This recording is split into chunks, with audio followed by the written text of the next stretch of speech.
Et bonjour à tous, bonjour à toutes, bienvenue dans ce nouveau numéro d'Avantinissa. Le week-end se termine et l'OGC Nice est toujours sur le podium malgré l'avalanche de buts sur les autres pelouses de Ligue 1. L'OGC Nice tient sa 3e place après une victoire peut-être pas brillante, mais en tout cas efficace face au Havre, du coup en terre normande. Le Francaise, l'entraîneur de l'OGC Nice, avait tendance à dire que ça y est, le plus dur commençait avec ses 3 rencontres face à des mal classés. La première a été bien négociée, victoire, 3 points. Le l'OGC Nice, encore une fois, reste sur le podium, même s'il y a pas mal de choses à dire sur le scénario du match et son issue, évidemment. On va parler de tout ça, la composition d'équipe, du coaching de Francaise, des buteurs, des prochaines semaines. Bref, vous savez, vous connaissez le principe de l'émission. J'ai le plaisir d'avoir... j'ai mon duo magique aujourd'hui, j'en suis très content. On va accueillir tout d'abord Jérémy. Salut Jérémy, comment vas-tu ? Salut Sky, salut à tous. Bah écoute, belle journée, hein. Hugo Humbert a gagné le tournoi de Marseille et l'OGC Nice a gagné, donc très content. On peut ajouter Manchester United a perdu et 15e de Première Ligue aussi. Voilà, c'est ma petite satisfaction perso. On va les chercher où on peut, mais bon, très content d'entendre que tu es content, Jérémy, ça fait plaisir. On accueille également Noah. Noah, es-tu content toi aussi d'être là et d'être en week-end ? Oui, salut Sky, salut à tous. Très content d'être en week-end, très content de cette victoire, même si voilà, il y a toujours pareil des choses à dire sur le match, etc. Mais en tant que supporter, on ne peut qu'être content de ce qui s'est passé aujourd'hui. Ouais, bien sûr, dans la manière, tout n'a pas été parfait. Ça reste l'OGC Nice face à un mal classé. Faut pas déconner. Déjà, on a remporté les 3 points. Petite trahison à l'ADN du club. On l'entendra pas rigueur pour une fois. Mais voilà, ce match sur la pelouse du Havre qui était attendu et l'OGC Nice avait la pression de ses concurrents directs à aller à l'Europe. On va pas parler nécessairement de Ligue des Champions. Restons dans la grande sphère européenne puisque hier, Marseille a gagné 5-1, Monaco a gagné 7-1, et cet après-midi, Lyon a gagné 4-1. Donc, bon, d'accord, très clairement, les mecs derrière nous sont énervés et en forme, va falloir assurer. Ce n'est que 3-1, le plus petit des scores de cette zone européenne pour l'OGC Nice. En attendant le déplacement de Lille à Rennes ce soir, on enregistre pile poil entre le multiplex de 17h et le prime de 21h, mais le boulot est fait. Avant de rentrer dans l'analyse de la compo et l'analyse du match, messieurs, on a senti un petit courant d'air sur la nuque quand même avec les résultats d'hier, notamment. Ces deux scores fleuves face à Saint-Etienne et à Nantes de nos meilleurs ennemis marseillais et monégasques. L'OGC Nice devait du coup réagir, si possible avec la manière, ça on dira si elle a eu lieu, mais surtout pour continuer à rêver. Encore une fois, peut-être pas du podium à 12 journées de la fin, mais au moins de l'Europe. C'était le match, ça avait tout du match piège qu'il ne fallait surtout pas, sur lequel il fallait surtout pas trébucher. Ouais, j'ai eu un petit peu peur, moi, hier soir, quand j'ai vu un peu les différents résultats. Ouais, comme tu l'as dit. Heureusement que c'était la crise à Monaco, Jérémy, d'ailleurs. Tu m'as enlevé les mots de la bouche. Désolé. J'allais le dire, un Monaco en crise, attention. On a tous un ami monégasque qui nous dit non, cette fois, ça y est, c'est la crise pour de vrai. Et tu vois qu'ils me disent le plan de ce but. Et après, d'ailleurs, ces bâtards, ils te disent toujours un truc genre non, mais dans le contenu, c'était mauvais. Ouais, d'accord, ok. Après 7 ans, ouais. Non, mais bon, ouais, quand j'ai vu les résultats, j'ai dit bon, j'espère que ça va pas tourner parce que je me suis dit on a vraiment pas de chance parce que c'est surtout au niveau du goal average en plus que Monaco nous rattrapait, donc c'était quand même un peu dommage, quoi. Et bon, en tout cas, on a fait ce qu'il fallait. On va en parler plus longuement, mais c'était important. On se l'était dit de toute façon de ce que les 3 matchs qui arrivaient, il fallait qu'on ait au moins 7 points. Là, on en prend déjà 3. La première étape est réussie. Donc, c'est une très bonne chose. Il fallait faire un match sérieux et surtout, qu'importe la manière à avoir les points. C'est ce qu'on a fait. On remonte sur le podium. Donc, ça fait toujours plaisir. Donc voilà, la manière, on va en reparler, mais c'est ce qu'il fallait faire. Et surtout, on est toujours dans le bon train. Lens vient de perdre aussi. Ce soir, bon, il y a un Rennes-Lille aussi, ça va être intéressant à suivre. Et la semaine prochaine, on peut faire un gros coup aussi parce qu'on joue Montpellier à domicile et il me semble qu'il y a Lyon-Paris et Lille-Monaco. Donc il y a moyen de faire quand même une très grosse opération. Donc voilà, on a fait ce qu'il fallait pour cette fois. Bon, on perd Barre sur suspension, mais on a quand même fait un match plutôt bon dans l'ensemble, même si on s'est fait peur.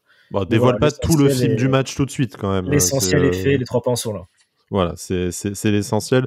Noah, toi qui vis en terre ennemie en plus, hein, donc toi t'as double enjeu le lundi matin, la machine à café. T'as intérêt à ce que le week-end soit bien passé pour pas prendre la foudre. Donc là, ça va, tu vas y aller confiant demain matin. Ah oui, je vais aller en cours très très tranquillement en me disant bah regardez nos deux équipes ont gagné, mais bon ça m'aurait fait plaisir qu'ils prennent la tempête face à Saint-Étienne. Mais bon ça c'est pas grave. Par Après, contre oui. enfin, contre débat parallèle, comme disent les autres gros cons de RMC, choisir entre une victoire de Saint-Etienne et de Marseille, c'est dur quand même, hein.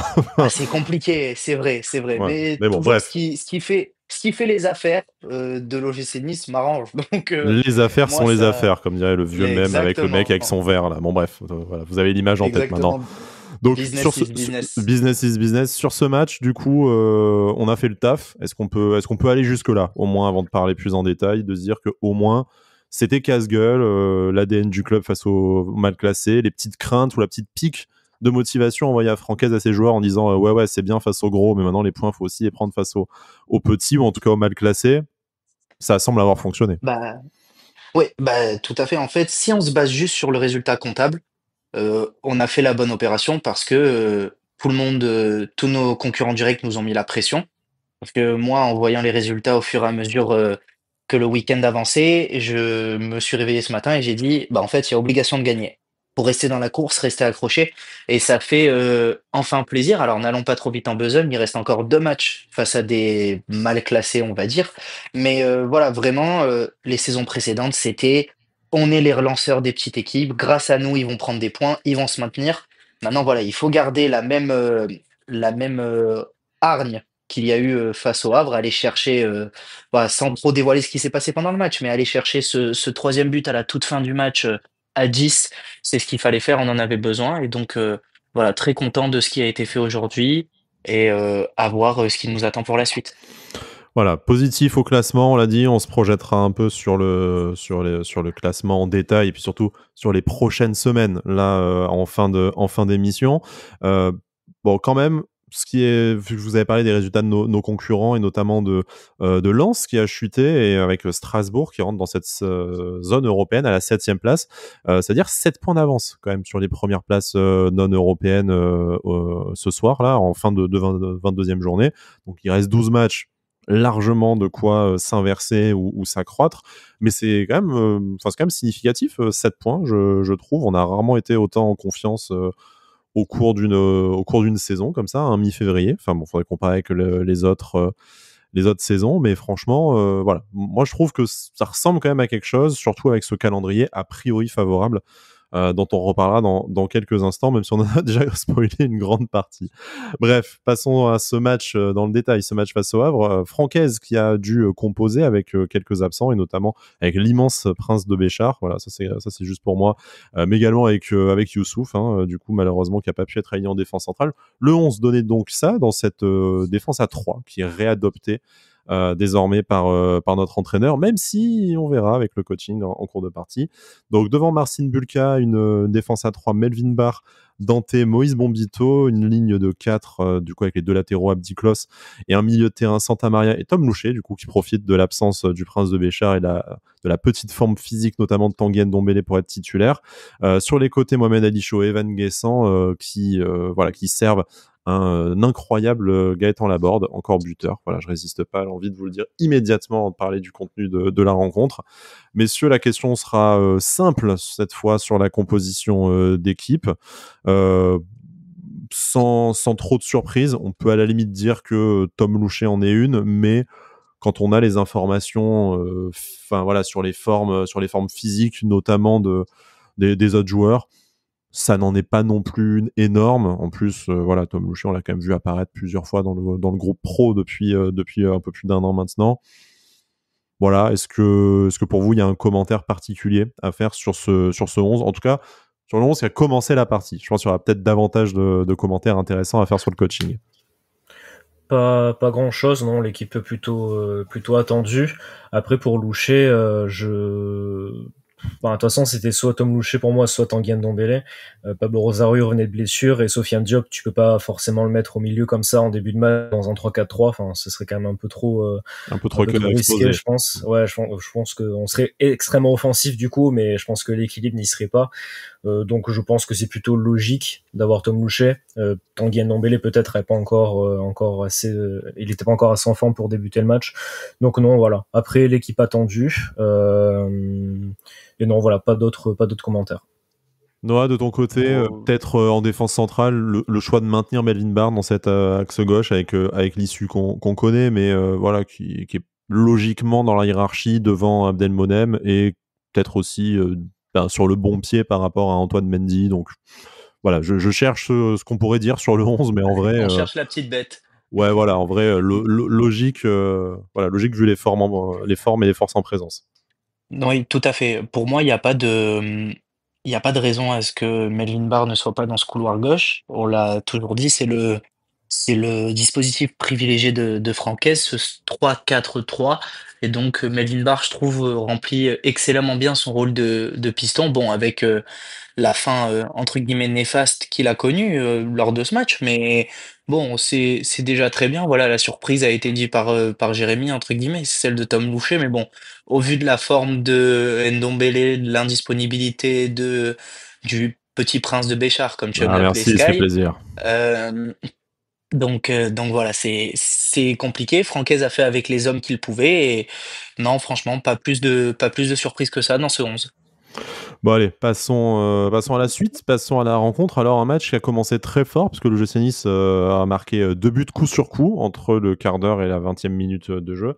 Un premier but par Gaëtan Laborde, du coup, au terme d'un beau mouvement quand même, collectif, et notamment bien servi par Evan Guessant. Je crois que c'est le 9e but, du coup, de Gaëtan Laborde Exact. cette saison. Ça commence à se tâter, hein, comme toutes les saisons, en fait, pour lui, ces 10 dernières années, sauf avec Francesco Farioli et le rôle particulier qu'il lui avait confié. Mais voilà, Gaëtan, malgré ses pépins physiques des derniers mois, rappelle à chaque rencontre le fidèle buteur de Ligue 1 qu'il est. Deuxième but, bon, qui je pense ne sera pas accordé à Mohamed Ali Chaud, hein, contrairement à ce qu'indique le site officiel, qui sera accordé à un défenseur avré contre son camp.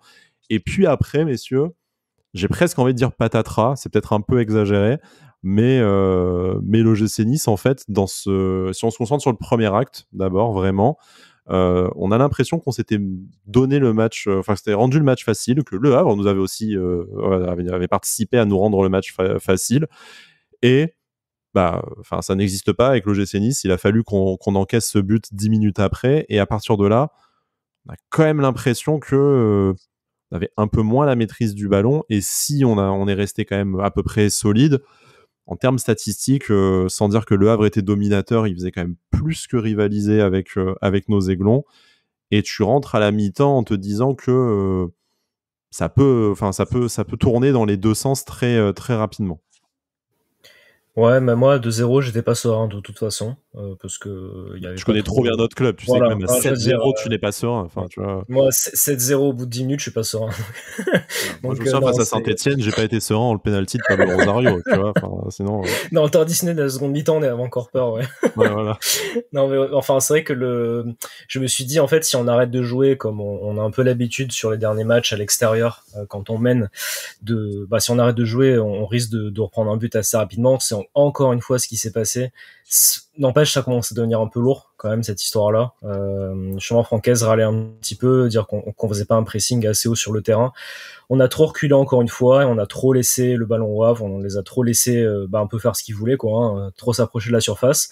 Donc on s'est fait punir par ce but-là, et à partir de ce moment-là, il y reste encore beaucoup de temps dans le match, donc c'est sûr que Le Havre reprend l'espoir et va tout donner, parce qu'ils ont besoin de points, ils ont besoin de victoire pour leur maintien, donc c'est sûr qu'à partir de ce moment-là, ça va être un match très compliqué.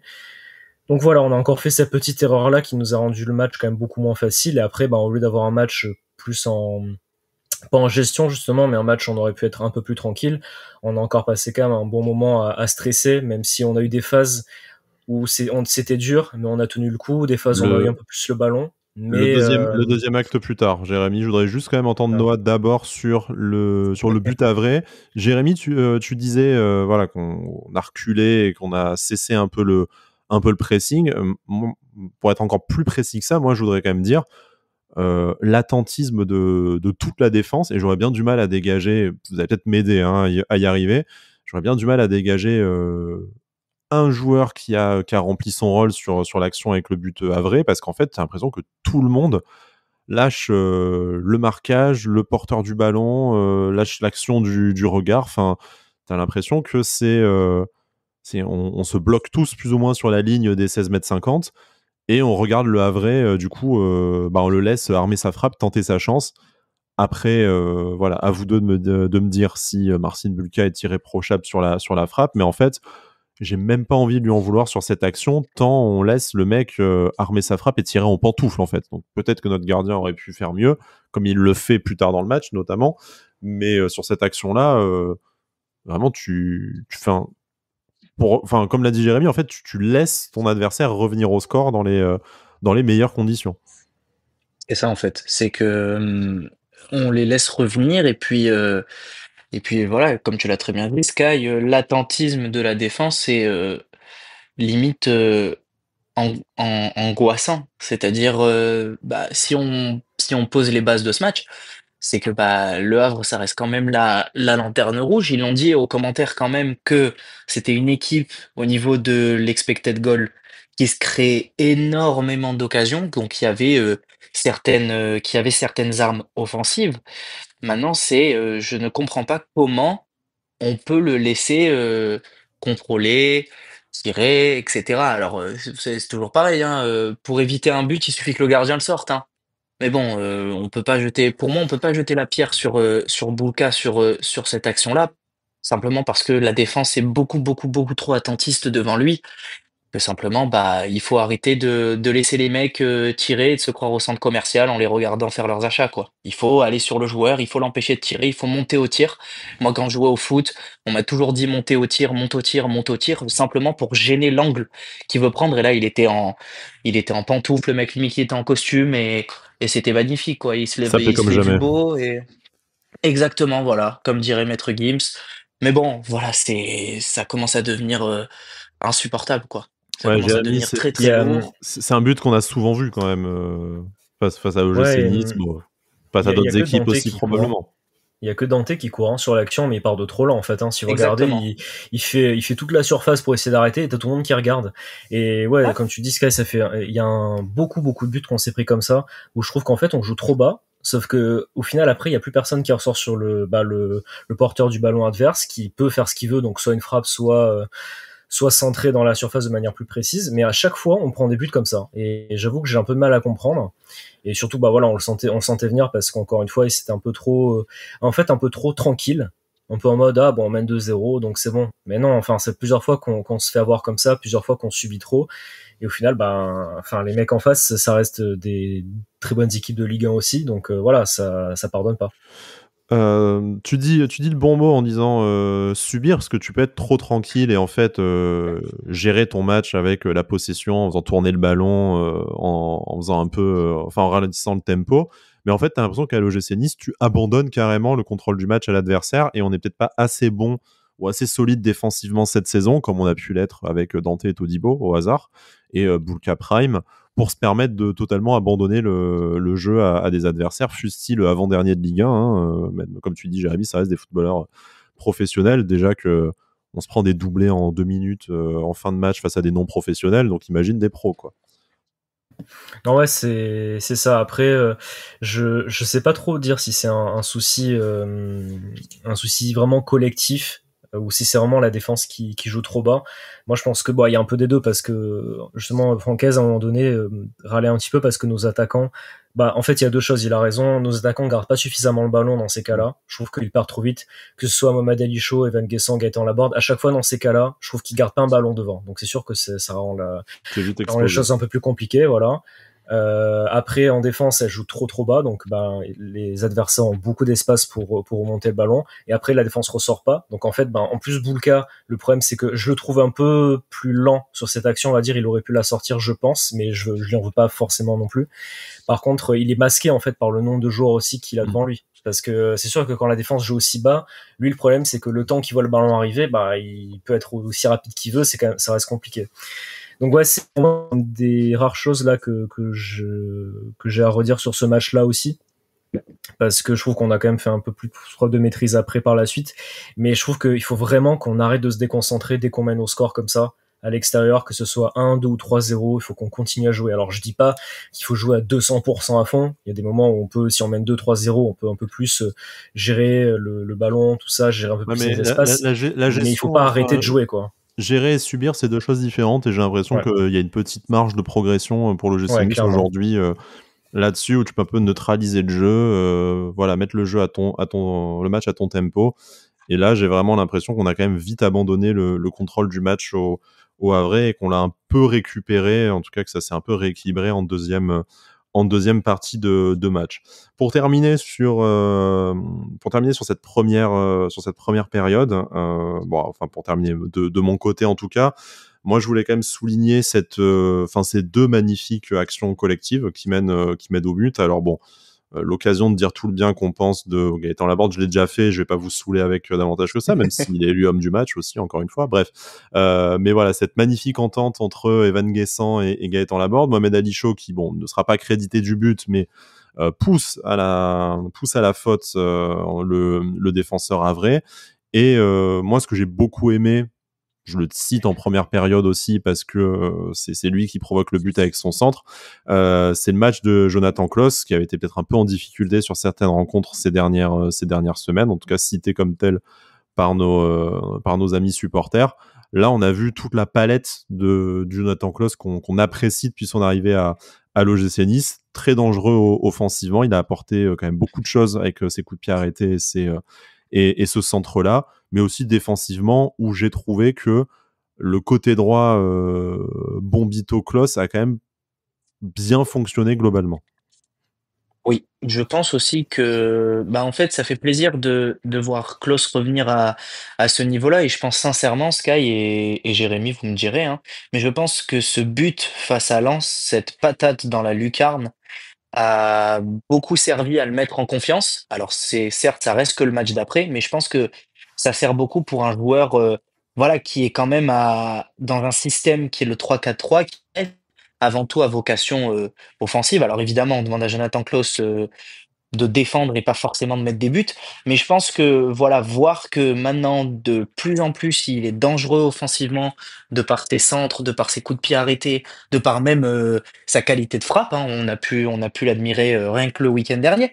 Donc voilà. Et puis Moïse Bombito qui il y avait des choses à redire sur ses premiers matchs en début de saison. Il a eu un coup d'arrêt à cause d'une blessure, et voilà, il revient très bien. Donc ça fait plaisir de voir que, en fait, tout s'agence correctement, et en tout cas, c'est le moment que tout s'agence correctement parce que voilà, on arrive petit à petit sur la fin de saison. C'est le moment de gratter des points, et voilà, il faut que le club et que les joueurs passent entre grosses guillemets en mode survie, c'est-à-dire on joue un match, on veut le gagner parce qu'on a des objectifs, alors qui sont beaux, qui sont grands, mais voilà, on a des objectifs, et le mieux qu'on peut faire pour les supporters, c'est de les accomplir. Jérémy, est-ce qu'on peut dire que Jonathan Klaus a fait son autocritique en référence à un mot qu'on adore entendre dans la bouche de notre capitaine, et qu'il a réutilisé en interview, notre grande surprise cette semaine. Donc voilà, est-ce que l'autocritique de Jonathan Klaus a fonctionné ? Je pense qu'il a compris le projet du club surtout. C'est important.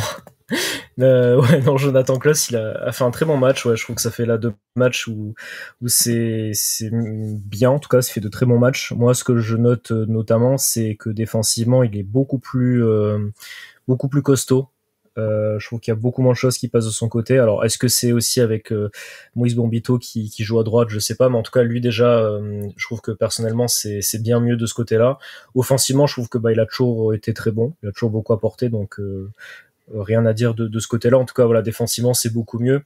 Et ouais, Moïse Bombito, de toute façon, pour l'instant, depuis son arrivée, c'est quand même très très bien, hein, ce qu'il fait, hein, de manière générale. C'est quand même il s'est très vite adapté au championnat, très vite adapté à l'équipe, et je trouve qu'il fait de très bons matchs. Et voilà, je pense que la semaine prochaine, on aura une défense Dante, Moïse Bombito et Youssouf. J'ai hâte de voir ça, en tout cas. À voir, effectivement, avec la suspension de Melvin Barr. On revient sur son carton rouge. En parlant de la deuxième période, on va y rentrer, hein, tout doucement, délicatement. Donc l'OGC Nice qui revient des vestiaires, qui arrive à survivre à ce quart d'heure maudit rentrée des vestiaires où on se prend toujours un but. Bon, j'exagère en disant ça. S'il faut statistiquement, pardon, ça nous est peut-être même pas arrivé plus que les autres équipes, mais j'ai l'impression que c'est un trauma qu'on a depuis 20 ans de jamais rentrer des vestiaires. Là, ça s'est plutôt bien passé, et surtout, ce que je voulais qu'on évoque pour ce deuxième acte, avant de parler des faits de jeu de fin de rencontre, et je crois qu'il y en a 3, si je compte bien, sur lesquels je voudrais revenir. C'est d'abord le coaching de Francaise, donc double changement à l'heure de jeu. Sofiane Diop qui rentre à la place de Ali Abdi et Tanguy Ndombele qui rentre à la place de Tom Louchet. Alors, si vous avez eu des yeux après sur votre télé, et puis si vous connaissez un peu le profil des joueurs que je viens de citer, et là je m'avance beaucoup, parce que si je dis une énorme connerie, je passe vraiment pour un gros faisant, ça veut dire changement de système avec le GC Nice qui, du coup, à cette occasion, repasse dans une défense à 4, probablement un 4-2-3-1 sur le papier, même si bon, après en jeu c'est toujours un peu mouvant, mais avec Sofiane Diop voilà, au cœur du jeu, et puis Melvin Barr qui prend le côté gauche de la défense. À partir de là, messieurs, j'ai quand même l'impression que, sans dire que ça a réglé tous les problèmes de l'OGC Nice qui a quand même souffert par moment, on a quand même senti un mieux par rapport à la fin de première période où on a l'impression qu'on avait absolument plus le contrôle du ballon. Moi, je trouve qu'à partir de là, les deux équipes ont joué crânement leur chance et la pièce est tombée de notre côté. Ouais, et puis on avait dit que des fois Francaise tardait un peu à faire des changements. Là, je trouve qu'il a fait au bon moment. On commençait petit à petit à subir beaucoup trop là en seconde mi-temps. Il a fait les changements au bon moment, et en plus des changements qui étaient vraiment bien sentis. Je veux dire, bon, de toute façon, quand tu fais rentrer Sofiane Diop et Tanguy Ndombele, normalement, tu prends pas trop de risques non plus, quoi. À moins que t'en fasses rentrer à la place de Bulka. Voilà. Globalement, le choix est pas trop mauvais, quoi. Ouais. Mais voilà, en tout cas, ça nous a quand même permis d'avoir un tout petit peu plus le ballon et d'avoir un petit peu plus de maîtrise. Donc voilà, un changement de système surtout qui nous a quand même fait du bien, notamment sur la toute fin de match aussi. Mais voilà, en tout cas, les entrants ont fait du bien, et on a vu aussi que là, sur la fin de saison, justement, ça va être super important. D'avoir quand même pas mal de joueurs qui peuvent sortir du banc, mais qui en fait ont le même niveau que certains titulaires. Là, si par exemple t'as des matchs où tu fais entrer Tanguy Ndombele, Sofiane Diop comme ça, Jérémy Boga qui revient de blessure, peut-être plus tard Morgan Sanson, Terem Moffi, dans quelques semaines. C'est quand même un sacré luxe pour un entraîneur de te dire que tu peux faire entrer ces joueurs-là en fin de saison pour aller chercher une place en Ligue des Champions. Donc on va espérer que ça continue. Mais en tout cas, voilà, c'était un changement bien senti. Ça nous a quand même fait plus de bien. Je trouve qu'on a quand même eu quelques actions, on a encore beaucoup tremblé, mais au final, on a quand même eu beaucoup plus le ballon, un peu plus de maîtrise. On a quand même 2-3 occasions qu'on n'a pas su convertir encore une fois, mais voilà. Et en plus, on a pu quand même voir que quand on a Baptiste Santamaria et Tanguy Ndombele au milieu de terrain, on a quand même vu quelques petites actions quand même sympas. Donc j'ai hâte de les revoir tous les deux aussi associés. Noah, comme le dit Jérémy, tu fais rentrer Sofiane Diop et Tanguy Ndombele sur le terrain. Voilà, c'est en sortie de banc, c'est quand même un luxe. Et on a vu en quelques actions, alors Tanguy Ndombele, on connaît ses difficultés physiques, mais Sofiane Diop qui lui marche littéralement sur l'eau depuis l'automne. On a vu ce qu'ils ont apporté immédiatement en sortie de banc individuellement. En tout cas, déjà, on a vu que c'est vraiment deux joueurs qui sont au-dessus et qui, dans des situations normales, on va dire, ont toute la place dans leur 11, et ils font partie, selon moi, de la fameuse colonne vertébrale de l'équipe qui fait que, normalement, tu es un prétendant à l'Europe.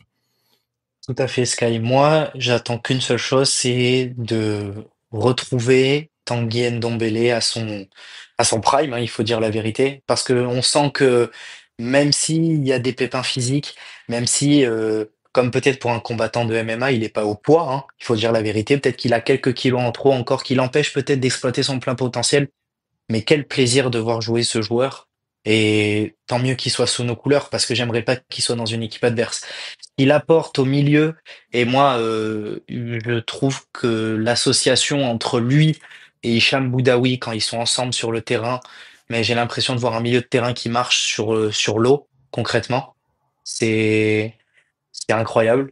Et mis à part ça, je suis très content que Francaise ait réussi à faire ces changements-là au bon moment, réussir à changer son système tactique parce qu'il a vu que sur les offensives du Havre, on prenait l'eau, c'est possible, que voilà, il y avait certaines fulgurances qui faisaient que peut-être fallait repasser sur un système qui était un peu plus équilibré.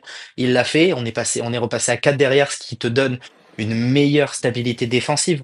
Donc voilà, mais c'est sûr qu'avoir Sofiane Diop, avoir un Tanguy Ndombele sur le banc, mais c'est du luxe. Et quand bien même, hein, si Sofiane Diop et Tanguy Ndombele sont amenés à rentrer dans ce 11 titulaire, faudra quand même dire qu'il y a Santa Maria sur le banc, par exemple, il y a Mohamed Ali Chaud sur le banc, c'est-à-dire ça reste aussi du luxe. On a un effectif qui aujourd'hui peut se permettre de tourner, alors que les saisons précédentes, bah franchement, c'était pas très très glorieux quoi. Donc très content d'avoir cet effectif-là. Et comme Francaise l'a dit, et je vais rebondir sur une de ses déclarations, hein, s'il doit partir à 18 pour la fin de championnat, mais qu'il parte à 18, pour l'instant ça tombe très bien. Ouais, tu sens et tu vois avec les non entrées en jeu, notamment que voilà, ça peut être très compliqué la fin de saison pour des joueurs comme Boanani, bon, j'allais dire comme Moukoko, pour qui la saison est compliquée depuis le début aussi, de toute façon. Mais tu sais, la richesse de l'effectif va en plus rajouter un mec comme Terem Moffi dans l'équation dans les prochaines semaines.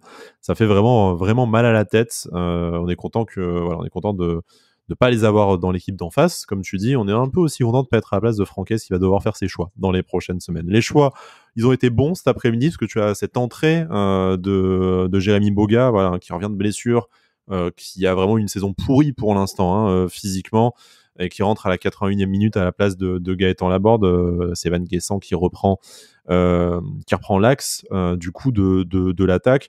Avant de parler du troisième but niçois qui vraiment vient récompenser le coaching de Franquès, je voudrais un peu parler des petits faits de jeu qu'il y a eu avant ce but. Le premier, c'est cette double action, on va dire, à Vraise, où tu as une parade magnifique de Marcin Bulka, et je pense que après l'avoir beaucoup critiqué, et à raison, je pense, ces dernières semaines, on peut dire là quand même que sur cette action, c'est grâce à lui que tu prends 3 points aussi, parce que je suis pas sûr que tous les gardiens auraient sorti cette occasion à Vraise, et derrière à 2 partout, à mon avis, tu vas pas chercher la victoire, sans même parler peut-être que tu coules directement. Mais voilà, là, c'est vraiment un arrêt qui te rapporte des points, selon moi, et ce sur quoi on était le genre de standard auquel on était habitué avec Marcin Bulka les saisons précédentes. Et puis le ballon sort, il y a cette main de Dante qui n'est pas sifflée par Madame Frappard, parce que touchée d'abord par son genou, il me semble. Alors, pour une application d'une règle qui est censée être simple, quand même, hein, ça touche une partie du corps avant la main, c'est pas sifflé. Ça a pris des longues minutes et un appel à la VAR. On a un peu sué connaissant le passif de Madame Frappard avec l'OGC Nice. Il faut dire, même si on aura peut-être un micro-débat sur une dernière décision arbitrale après, que Madame Frappard a bien arbitré cet après-midi. Hein, ayons l'honnêteté intellectuelle de dire que quand c'est bien, c'est bien. Là, on a fait un peu de l'huile, notamment sur cette occasion, mais voilà, que ce soit la justice sportive et surtout Marcin Bulka nous ont tenus à flot. Je ne sais pas si vous avez un commentaire en particulier avant qu'on parle de l'expulsion de Melvin Barr. Ouais, très très très bel arrêt de Bulka. Ouais, clairement là, il nous a sauvés. Après, bah sur la main de Dante, de toute façon, il y a tellement de fois où nous on pensait avoir un penalty sur ce genre d'action et on nous a expliqué que non, ça a touché une partie du corps avant la main, tout ça. Bah écoutez, ce qui est la règle, hein, donc voilà, bon, si c'est la règle, c'est la règle. quand elle est appliquée pour tout le monde. Il faudra qu'on parle du but refusé à Van Guessant, parce que j'ai une question à vous poser, mais on en parlera après. Mais par contre, ouais, là, sur cette action-là, bah écoutez, si c'est la règle, c'est comme ça. Donc bon, après j'ai pas trop compris pourquoi les joueurs vrai arrêtaient pas d'insister, parce que si on vous dit 3 fois qu'il n'y a pas penalty, bah il y aura pas penalty, hein, mais bon, c'est pas grave. Mais bon, après du coup voilà, si c'est la règle, c'est comme ça. Nous il y a plein de fois où justement, comme j'ai dit, on pense avoir un penalty dessus, on l'a pas eu. Je me rappelle d'un fameux Nice-Lorient il y a 2 ans avec des actions comme ça. Donc là voilà, ça nous a profité sur cette action-là, et heureusement. Noah, bon, pas penalty, effectivement, ça c'est la règle, mais surtout Marcin Bulka décisif, on peut le dire. Oui, et ça fait plaisir que dans une émission, on peut le souligner. Ça fait une ou deux émissions déjà qu'on souligne le retour en forme, entre guillemets, de notre portier. Maintenant, voilà, c'est toujours pareil, hein. Il y a toujours cette histoire de prolongation, etc. Bon, moi, ce que je m'efforce à dire et que il faut faire, c'est que voilà, Marcin Bulka est un joueur de football professionnel, c'est un gardien de but. Ça, c'est l'extra sportif, ce qui concerne sa prolongation. Nous, ce qu'on lui demande juste en tant que supporter et même en tant que analyste de football, c'est d'être bon sur le terrain. Et je lui tire mon chapeau et je lui dis un grand merci, parce que la parade qui sort sur le corner avré, elle est pas facile. et il l'a sorti et ça nous maintient à flot et c'est ce qui nous permet derrière de remporter les 3 points.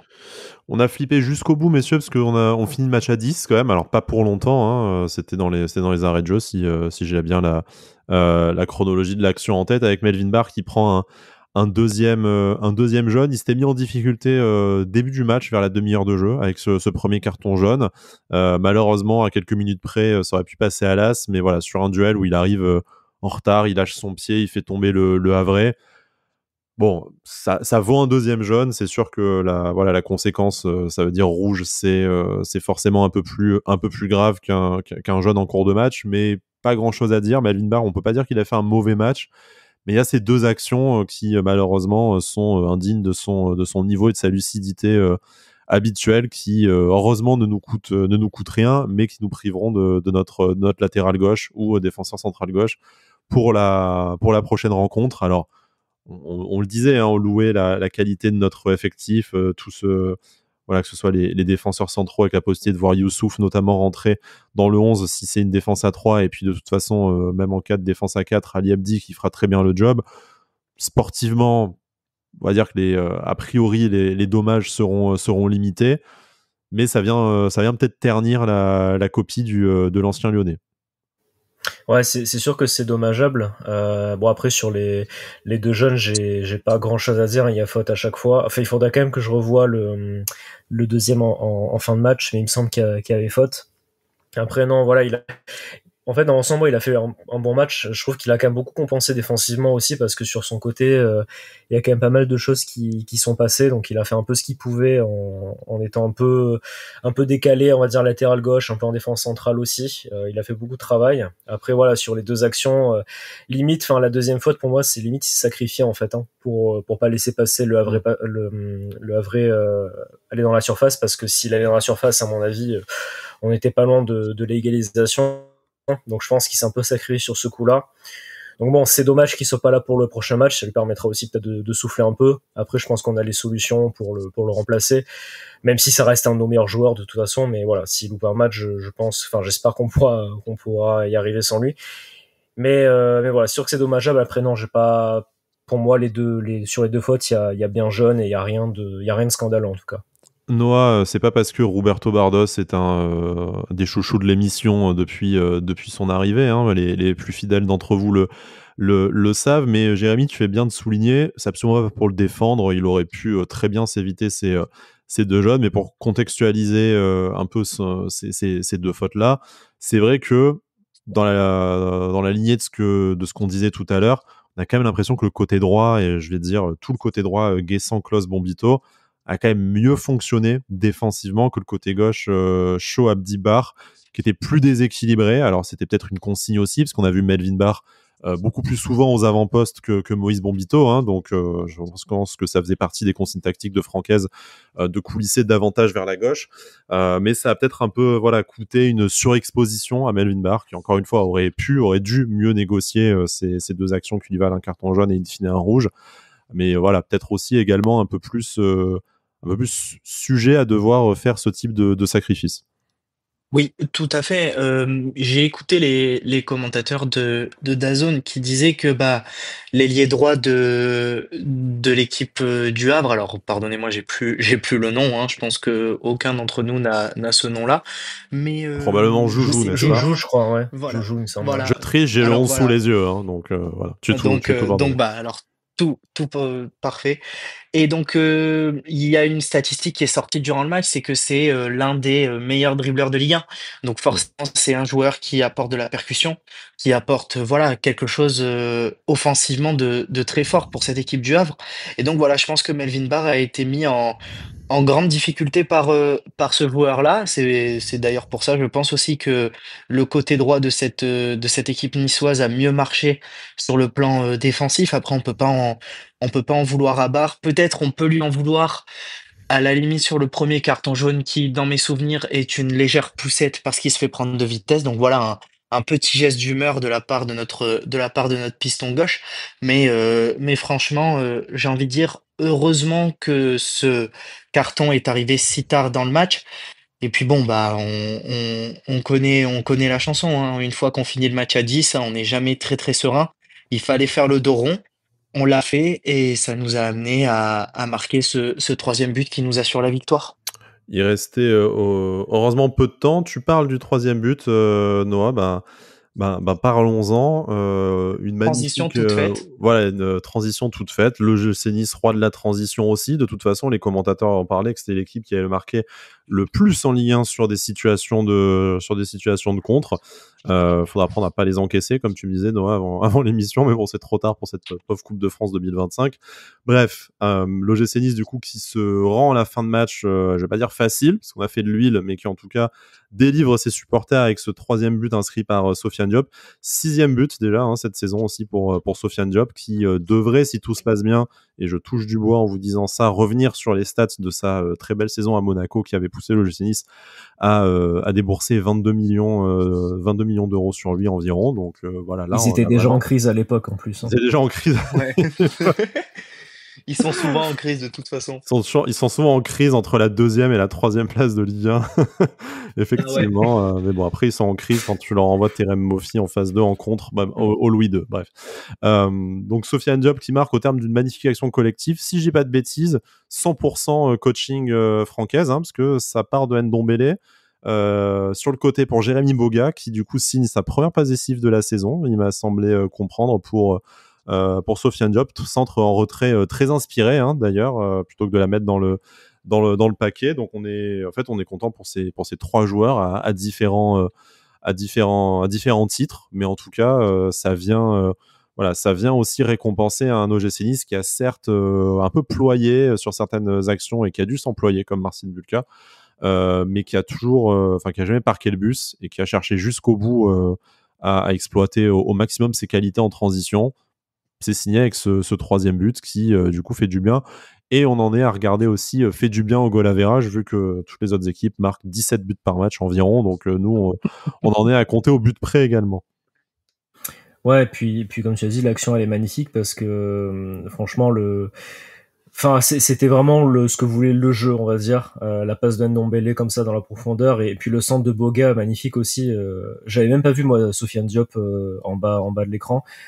Justement, c'est pour une fois qu'on n'a pas un centre au premier poteau dans les bras du gardien. Merci Jérémy Boga, parce que ça c'est très pénible aussi quand on a des centres comme ça qui finissent au premier poteau et où les centreurs regardent pas forcément dans la surface. Là franchement il a fait un centre magnifique, et la finition était là, donc but magnifique, et au moins on s'est évité deux minutes de stress, parce que j'avoue qu'à ce moment-là c'était quand même un peu dur. On a eu un peu peur de voir le 2-2 arriver. Et le goal average aussi, c'est, comme tu l'as dit, c'est important. Donc voilà, un troisième but qui n'empêche est assez important, je trouve, pour la physionomie du match, mais aussi pour la confiance, pour se dire qu'on n'a pas gagné un match 2 un peu à l'arraché. On est quand même allé gagner et marquer un troisième but à la fin, donc ça veut dire quand même beaucoup de choses. Donc voilà, très positif, et en plus, comme vous l'avez rappelé, les trois entrants aussi, donc c'est une très bonne chose. Noah, c'était important de marquer pour éviter 2 minutes de plus à faire travailler notre rythme cardiaque. Effectivement, ça récompense plein de joueurs qu'on apprécie revoir sur la pelouse, et Sofiane Diop en premier lieu. Ça vient ponctuer au final un bon week-end pour l'OGC Nice, malgré que tous les résultats, toutes les planètes ne se sont pas alignées. Mais on garde notre podium, on gagne, on peut dire, alors peut-être pas avec la même manière que nos concurrents, mais en tout cas sans non plus vraiment trembler ou avoir de regrets au final, bien aidé par ce troisième but encore une fois. Bon, on a l'impression qu'en fait cette OGC Nice a des ressources mentales, et je suis désolé de me répéter à chaque émission, mais vraiment l'impression que cette équipe a des ressources mentales comme on a rarement vu dans ce club ces 15-20 dernières années. Tu m'as ôté les mots de la bouche, Désolé. parce que j'allais commencer ma phrase comme ça, mais c'est ça, c'est que ça fait plaisir de voir cette équipe. Alors, on va pas parler du club, parce que bon, il y en a eu des équipes, il y en a eu des 11 dans ce club de l'OGC Nice, mais ça fait plaisir de voir qu'il y a de la ressource. Enfin, moi, je j'ai pas souvenir de Nice qui marque un but après être réduit à 10. En tout cas, il n'y a pas si longtemps que ça, pour moi, ça n'est pas arrivé. Donc voilà, ça fait extrêmement plaisir de voir ça. Et puis, j'ai l'impression en fait que les joueurs, enfin voilà, sauf en coupe, on va regrouper les coupes maintenant. Ça sert plus à rien de dire, de parler des bilans catastrophiques. Mais sauf en coupe, j'ai l'impression que vraiment les joueurs ont, je sais pas, une mission. Ils se disent que bah c'est possible, c'est de plus en plus possible, et que surtout ils gardent les pieds sur terre. Parce que je pense on va pas oublier d'où l'on vient. On va pas Oh oublier non, sors de ce les corps, Jean-Pierre River. voilà, exactement. Sortez-nous de tout ça, sortez-nous des traumatismes de jeu de Farioli, sortez-nous de l'extra sportif de Galtier. Voilà, sortez-nous de tout ça. Venez juste, on joue au foot, on est un club qui joue avec une belle animation offensive, avec une solidité défensive qui est certes des fois à redire, et avec un coach, enfin, qui s'inscrit, je pense, pendant une longue durée. C'est nous. C'est-à-dire que je pense que Francaise restera encore assez longtemps, du moins je l'espère, qu'il n'y aura pas de conneries extra-sportives avec le club, parce que pour l'instant ça tourne bien, et j'étais très content de son arrivée cet été, et bah, les efforts payent, hein. Troisième après la 22e journée, si je dis pas de bêtises, Sky. Oui, c'est Donc, ça. donc voilà, je ne peux qu'être content, et en espérant que ça continue comme ça, parce que voilà, la musique de la coupe aux grandes oreilles nous tend les bras. Ouais, Francaise à l'OGC Nice, c'est une excellente raison d'être heureux et on le savoure semaine après semaine et une semaine de plus encore avec cette victoire qui nous maintient sur le podium. Avant de passer, même si on en a beaucoup parlé en début d'émission, mais on va faire un petit point calendrier, classement, nombre de points un peu plus précis pour se projeter sur les prochaines semaines, pardon. Je voulais juste parler on a oublié, histoire d'être tout à fait complet, le dernier changement avec l'entrée de Pablo Rosario à la place de Mohamed Ali Chaud. Alors, j'ai pas envie de parler de foot, de tactique. Nouvelle coupe de cheveux. Ouais, voilà, c'est Voilà, quoi cette c'est coupe ça. de cheveux? C'est quoi cette coupe de cheveux? c'est quoi ce flow négatif? On dirait un espèce de regen FIFA ou je sais pas J'ai quoi. pas reconnu au début. Genre, mais qui êtes-vous? Vous n'êtes pas Pablo Rosario, le dealer de drogue de Bogota avec les dreads là. C'est ça. Enfin, Je pense qu'il veut laver son image de routine sur son carton rouge, et voilà, tout simplement. Il veut changer d'apparence. Je pense qu'il veut changer d'identité, hein. voilà, Je pense qu'il devrait changer d'identité football. Alors, je vais peut-être encore me prendre une faute sur Twitter. Je m'en fous. c'est vrai Mais on a voilà. découvert que Pablo Rosario était le père de la moitié des gens de la commu. Bon, voilà. Sachant que l'autre parent, c'est Voilà. probablement Youssouf pour la foudre que j'ai pris moi derrière. Donc, bon, ça donne des enfants, ça donne des enfants très étranges. Ça explique beaucoup de choses. Bref.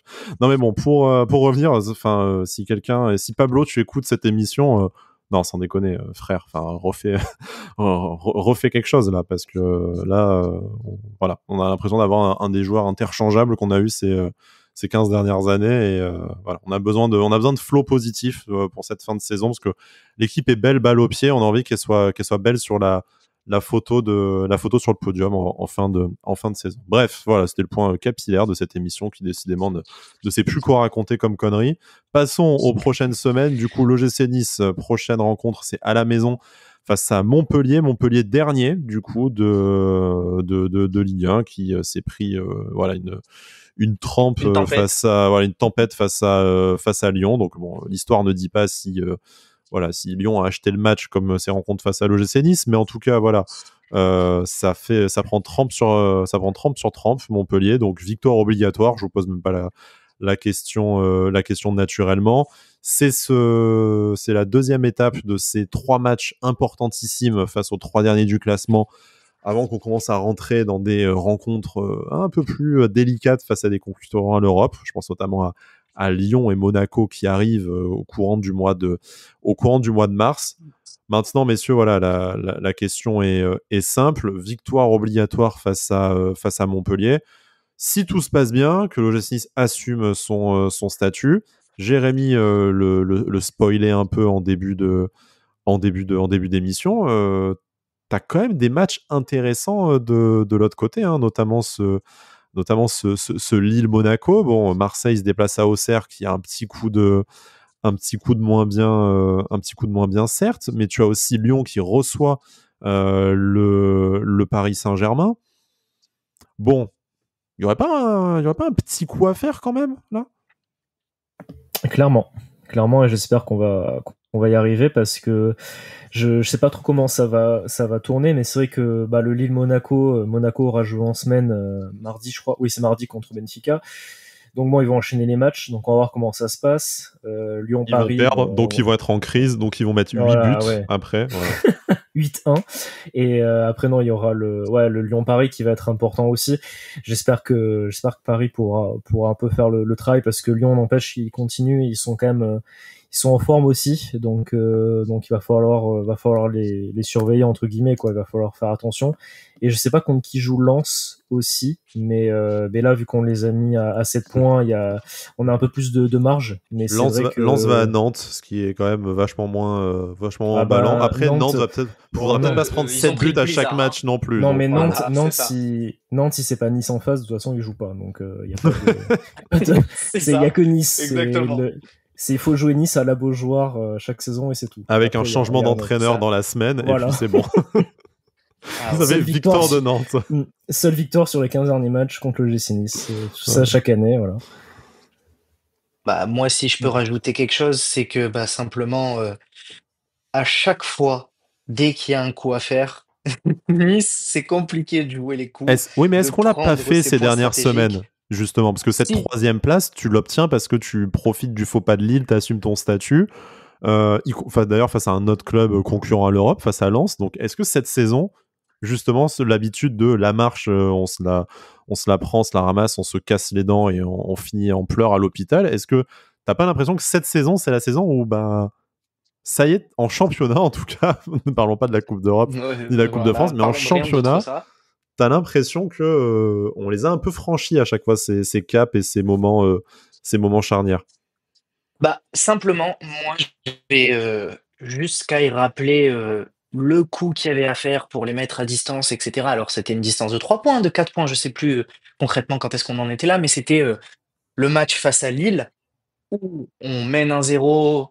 Bon, après, voilà, le destin en a décidé autrement, on va dire.